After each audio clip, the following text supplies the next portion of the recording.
नमस्ते दोस्तों, स्वागत है आपका एक और आसान और मजेदार वीडियो में, जहां हम बैंकिंग के जटिल टॉपिक्स को भी सरल बना देते हैं। मैं हूं अर्विल और आज हम साइब के BRBL विषय में टाइप्स ऑफ मॉर्गेज को बेहद आसान भाषा में समझेंगे। अगर आप बैंकिंग की पढ़ाई कर रहे हैं या CAIIB की तैयारी कर रहे हैं, तो ये वीडियो आपके लिए बहुत फायदेमंद होने वाला है। बैंकिंग के ये टॉपिक्स अक्सर मुश्किल लगते हैं और कई बार हमें समझ नहीं आता कि कहां से शुरू करें। लेकिन आज मैं आपको बंधक के 6 प्रकार कहानियों और आसान उदाहरणों के साथ समझाऊंगा, जिससे सब कुछ क्रिस्टल क्लियर हो जाएगा। राम, श्याम, गीता जैसे रिलेटेबल किरदारों की मदद से ये कॉन्सेप्ट्स आपके दिमाग में बैठ जाएंगे और आप कभी नहीं भूलेंगे कि कौन सा मॉर्गेज किसके लिए है। स्लाइड्स, एनिमेशन और आसान विजुअल से हर उदाहरण और भी आसान हो जाएगा, जिससे आप बिना किसी डर के एग्जाम में आंसर लिख पाएंगे। तो चलिए मॉर्गेज का डर हमेशा के लिए दूर करते हैं, शुरू करते हैं और सीखते हैं कुछ नया, सिर्फ 5 मिनट में। सबसे पहले मिलिए राम से, जो एक साधारण परिवार का हिस्सा है और अपने बच्चों की पढ़ाई के लिए लोन लेना चाहता है। राम को अपने बच्चों के भविष्य की चिंता है, इसलिए वह बैंक से मदद लेने का फैसला करता है।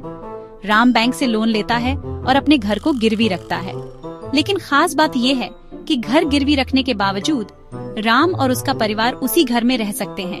यही है सिंपल मॉर्गेज का असली मतलब। इसमें प्रॉपर्टी का कब्जा राम के पास ही रहता है, यानी वह अपने घर में आराम से रह सकता है। बैंक के पास सिर्फ कानूनी अधिकार होता है, लेकिन घर का असली नियंत्रण राम के पास ही रहता है। अगर राम लोन नहीं चुका पाया, तो बैंक को सीधे घर पर कब्जा नहीं मिल सकता। बैंक को सबसे पहले कोर्ट जाना होगा और कानूनी प्रक्रिया पूरी करनी होगी, तभी वह घर पर दावा कर सकता है। याद रखें, कब्जा हमेशा उधार लेने वाले के पास ही रहता है और पर्सनल गारंटी देना जरूरी होता है। इससे बैंक को सुरक्षा मिलती है, लेकिन घर का अधिकार राम के पास ही रहता है। बैंक को अगर अपना पैसा वापस चाहिए, तो उसे कोर्ट का सहारा लेना पड़ता है और कानूनी प्रक्रिया से गुजरना पड़ता है। यह प्रक्रिया समय ले सकती है, लेकिन यह उधार लेने वाले के लिए सुरक्षा भी देती है। तो यह है सिंपल मॉर्गेज, घर गिरवी पर घर में रहना जारी, अपने सपनों को पूरा करने का एक सुरक्षित तरीका। अब आते हैं श्याम पर, जो एक महत्वाकांक्षी बिजनेस पर्सन है और अपने व्यापार को आगे बढ़ाने के लिए फंड्स की तलाश में है। श्याम को अपने बिजनेस के विस्तार के लिए एक बड़ा लोन चाहिए और इसके लिए वह बैंक से संपर्क करता है। इंग्लिश मॉर्गेज में श्याम अपनी प्रॉपर्टी का मालिकाना हक अस्थायी रूप से बैंक को ट्रांसफर करता है, यानी प्रॉपर्टी बैंक के नाम हो जाती है जब तक लोन चुकता नहीं होता। लेकिन इसमें एक अहम शर्त होती है। जैसे ही श्याम लोन की पूरी रकम चुका देता है, बैंक उसे उसकी प्रॉपर्टी का मालिकाना हक वापस लौटा देता है। अगर श्याम किसी वजह से लोन नहीं चुका पाया, तो बैंक को कोर्ट के चक्कर नहीं लगाने पड़ते। वो सीधे प्रॉपर्टी को बेच सकता है और अपनी रकम वसूल सकता है। इस प्रक्रिया में बैंक के लिए यह एक सुरक्षित विकल्प है, लेकिन श्याम के लिए इसमें जोखिम भी है, क्योंकि उसकी प्रॉपर्टी दांव पर लगी होती है। इसे आप अस्थायी बिक्री की तरह समझ सकते हैं। अगर श्याम लोन चुका देता है तो प्रॉपर्टी वापस, नहीं चुका पाया तो प्रॉपर्टी बैंक की हो जाती है। सिंपल मॉर्गेज में सिर्फ वादा होता है, जबकि इंग्लिश मॉर्गेज में प्रॉपर्टी का अस्थायी ट्रांसफर। यही है इन दोनों के बीच सबसे बड़ा फर्क। अब मिलते हैं गीता से, जिसे बेटी की शादी के लिए लोन चाहिए। गीता बैंक को प्रॉपर्टी बेचती है, लेकिन यह असली बिक्री नहीं, यह है मॉर्गेज बाय कंडीशनल सेल। शर्तें, लोन नहीं चुकाया तो बिक्री पक्की, लोन चुका दिया तो बिक्री शून्य। इसमें गीता की कोई व्यक्तिगत जिम्मेदारी नहीं, बैंक सिर्फ प्रॉपर्टी तक सीमित है। इंग्लिश मॉर्गेज में पर्सनल गारंटी होती है, कंडीशनल सेल में नहीं। याद रखें, अगर मगर वाला सौदा, सिर्फ प्रॉपर्टी तक बैंक का हक। अब मोहन भाई की कहानी। उनके पास दुकान है, किराया अच्छा मिलता है।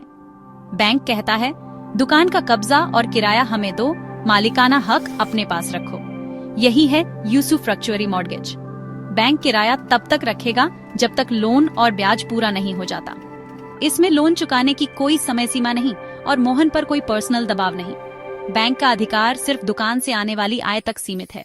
यूसुफ्रक्चुअरी मॉर्गेज, किराए से कर्ज चुकाओ, न मालिकाना हक ट्रांसफर, न पर्सनल गारंटी। अब चलते हैं सीमा की ओर, जिसे छोटा लोन चाहिए और झंझट नहीं। इक्विटेबल मॉर्गेज में सीमा बस प्रॉपर्टी के कागज बैंक में जमा कर देती है, कोई रजिस्ट्री नहीं। ये सिर्फ कुछ नोटिफाइड शहरों में होता है। बैंक के पास सिर्फ कागज रहते हैं, मालिकाना हक नहीं। अगर सीमा लोन नहीं चुकाती तो बैंक को कोर्ट जाना पड़ता है। इक्विटेबल मॉर्गेज, कागज जमा करो, लोन पाओ, आसान और किफायती तरीका। अब बात करते हैं अनॉमलस मॉर्गेज की, जब कोई बंधक ऊपर बताए गए टाइप्स में फिट न हो। यह एक मिक्स या कस्टम मेड मॉर्गेज है जिसमें 2 या 2 से ज्यादा प्रकार की विशेषताएं मिलती हैं। उदाहरण प्रॉपर्टी गिरवी सिंपल मॉर्गेज प्लस किराया बैंक को यूसुफ्रक्चुअरी। इसमें अधिकार और जिम्मेदारियां एग्रीमेंट के अनुसार तय होती हैं। अनॉमलस मॉर्गेज ऑल इन वन या खिचड़ी बंधक, जब भी कोई बंधक अलग लगे समझिए यही है अनॉमलस मॉर्गेज। तो दोस्तों, अब आपको बंधक के 6 प्रकार simple, English, conditional sale, usufructuary, equitable और अनॉमलस याद हो गए होंगे। राम, श्याम, गीता, मोहन और सीमा की कहानियों से मॉर्गेज अब आसान हो गया है। अब CIE की तैयारी में मॉर्गेज से डरना नहीं बल्कि समझदारी से हल करना है। अगर वीडियो पसंद आया हो तो लाइक करें और अपने दोस्तों के साथ शेयर करें। ऐसे ही आसान वीडियो के लिए चैनल को सब्सक्राइब करना न भूलें। मिलते हैं अगले वीडियो में।